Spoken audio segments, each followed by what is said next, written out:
अल्लाह ने एक बार ही जिंदगी दी है, दूसरी बार ये जिंदगी नहीं मिलनी।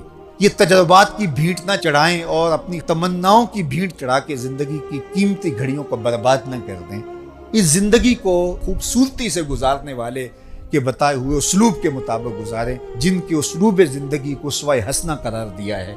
तो ये 5 चीजें अपनी जिंदगी में उतार लीजिए। सबसे पहली चीज कि नीयतों का हुस्न, दूसरी चीज अपने वक्त की कदरदानी और अपनी जिंदगी से लायानी और बेमकसद चीजों को निकाल देना, तीसरी चीज जो अपने लिए पसंद करो वही अपने मोमिन भाई के लिए पसंद करो, और चौथी चीज हलाल भी वाजे हराम भी वाजे, और जो दरमियान में शुबे वाली चीज़ें हैं उनसे अपने आप को दूर कीजिए। और 5वीं चीज़, हमारे हाथ से और हमारी ज़ुबान से, हमारे रवैयों से, हमारे तर्ज मुआशरत से, हमारे अंदाज़ ज़िंदगी से किसी दूसरे को कोई तकलीफ़ ना पहुँचने पाए।